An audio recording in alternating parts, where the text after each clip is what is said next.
तुम्ही थंबनेलमध्ये जे वाचलेलं आहे 80 रुपयामध्ये 80% रोगराई कमी, तर ते 100% तसंच होणार आहे.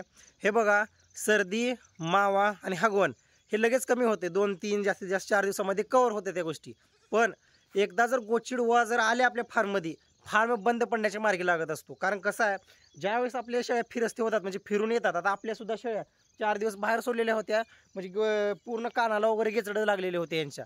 म्हणजे होते काय, भरपूर प्रमाणामध्ये रोगराई असते, म्हणजे जास्त प्रमाणामध्ये गोचडं वगैरे होतात पावसाळ्यामध्ये. प्रत्येक फार्मवरती हीच अडचण आहे की फार्ममध्ये गोचडं. आता समजा पूर्ण ह्याला जर रक्षक पावडर लावून टाकलं किंवा आपण फवारणी जरी केली इथं, तरीसुद्धा 8 दिवसामध्ये परत आणि गोचडं होतात.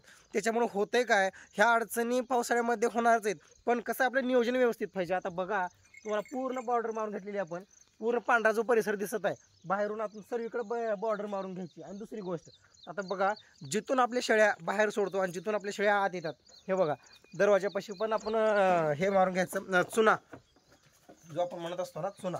हे बघा, इथं आपण चुना मारलेला आहे, बाहेरच्या बाजूनच चुना आहे. त्याच्यानं होतंय काय, शेळीचे पाय किंवा आपले पाय, आता कसं आहे, आपण गावाकडे जाणार, बाहेर जाणार, कुठंही जाणार, उमरग्याला वगैरे तालुक्याच्या ठिकाणी जाणार, मग पूर्ण म्हणजे बाहेरची रोगराई आपल्या पायानंच आतमध्ये येऊ द्यायची नाही. दुसरी गोष्ट, शेळ्या, आता बघा, एखादी शेळी लंगडत असली, ही असली, मस्त की पोटॅशियम परमॅंगच्या पाण्यात धुवून घ्यायचं. काही दगड रुतला का, काटा रुतला का बघून घ्यायचं, त्याला काढून घ्यायचं, पोटॅशियम परमॅंगच्या पाण्यानं धुवून घ्यायचं. नाही तर होतंय काय, तुम्ही जर दुर्लक्ष केले, तिथं काय होणार, हिरवी माशी बसली, आषाढी पडणार. एका दिवसात आळी म्हणजे चांगलीच पडते त्याच्यामध्ये. आणि पूर्ण म्हणजे ते पाय थोडंसं खराब म्हणजे ते दुखापत होते. मग पुन्हा ते टर्पंटाईन ऑइल टाका, मग नंतर आणि काहीतरी कुटाणाच करत बसा. त्याच्यामुळं प्रत्येक शेळीवरती समजा 20-25 जर शेळ्या असतील, कोणती शेळी लंगडते रोज व्यवस्थित बघायचं, त्याचा पाय बघायचा. कारण कसं आहे, पावसाळा आहे, नियोजन व्यवस्थित केलं काही शेळी पण अवघड नाही. आता बघा बरं, हे बघा, हार्डवेअरच्या दुकानातून आणलेली थैली आपण 80 रुपयाला 5 किलो भेटलेले, 60-70 रुपयाला पण भेटत असते 5 किलोची थैली, 10 किलोची, 15 किलोची, अशा 1-2 थैल्या आणून ठेवायच्या. आणि 8 दिवसाला पूर्ण कंपाऊंडला बॉर्डर मारून घ्यायच्या थैली न्यायच्या. आणि काय होते, बाहेरची रोगराई, आता बघा मी तुम्हाला सांगतो, काल एवढा जबरदस्त अवकाळी पाऊस पडलेला आहे, पूर्ण रोगराई बघा, पूर्ण हे बघा, पूर्ण वाहटलेलं पाण्याचं तुम्हाला दिसत असेल पूर्ण. आणि इकडे हे बघा, उकिरड्यामध्ये पाणी साचलेलं आहे. ह्याच्यामुळे काय होणं, ते मच्छर होणं, ते डासन, हे पूर्ण गोचिडवा वगैरे होणं नॉर्मल गोष्ट. शेळीपालन म्हणलं की अडचणी येणारच आहे. पण आपण काय करू शकतो, पूर्ण पावडर मारून घेणं गरजेचं आहे. ह्याच्यामुळे 100% रोगराई म्हणजे कमी होणारच. आणि दररोजच्या वेळेस मी काय करतोय, आतमध्ये कडुनिंबाचा पाला आणि आपलं कडुनिंबाचा पाला व्यवस्थित जाळून घेतो. त्याच्यानं होतं काय, आता बघा वरून पाऊस आहे, इथं पोटॅशियम परमॅंगचं पाणी आपण मारत नाही, थोडंसं आपण चुना मारलेला आहे, जे काय पावडरसारखं असते, बुकटी भेटत असते.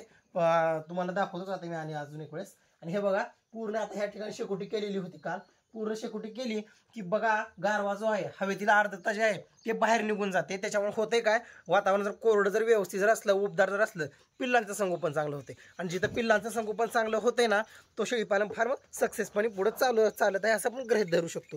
मला सांगायचं हेच गोष्ट आहे की कित्येक प्रकारचे रोग ह्या गोष्टीपासून म्हणजे दूर होतात. जे की आपण मारतोय तो चुना अत्यंत महत्त्वाचा आहे. 2-4 पोटॅशियम परमॅंगच्या बाटल्या सुद्धा भरून ठेवायच्या. आता बऱ्याच जणांचा विषय असतो, कोणता चुना मारायचा, कसला चुना मारायचा, कुठं भेटत असतो काय माहिती नाही, काय नाही. हे बघा, हार्डवेअरच्या दुकानामध्ये भेटत असते. चुना म्हणलं की सरळ देऊन टाकतात ते.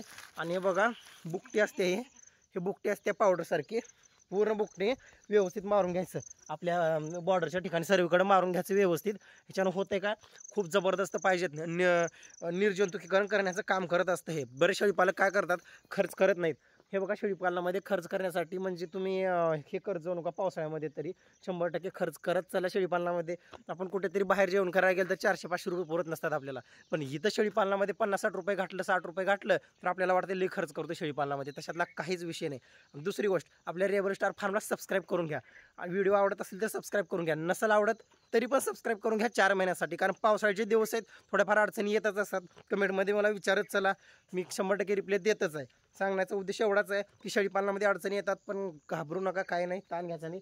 पूर्ण व्यवस्थित प्रत्येक वेळेस निर्जंतुकीकरण करणं गरजेचं आहे. शेळीपालनामध्ये पोटॅशियमच्या परमॅंगच्या बाटल्या भरून ठेवा, शेळ्यांचे पाय वगैरे धुवत चला. कारण कसं आहे, बाहेरचे रोग आपल्या फार्मवरती येणार, पाणी येणार वाहटून, त्याच्यामुळे ह्या अडचणी होत जाणार.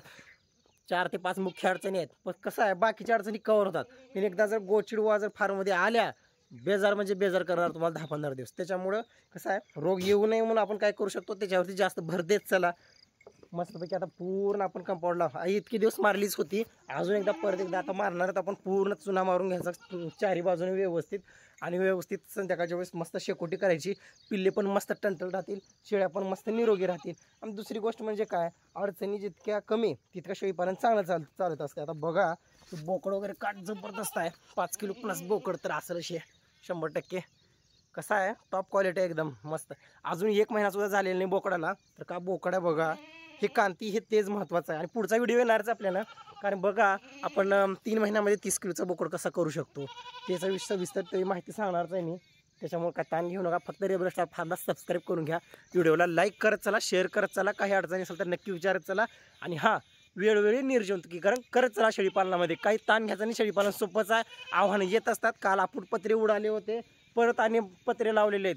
ताण घ्यायचा नाही, कष्ट करायची तयारी आहे ना, विषय संपला शेळीपालनामध्ये. शेळीपालन काहीच अवघड नाही. तर ठीक आहे, जय हिंद, जय महाराष्ट्र.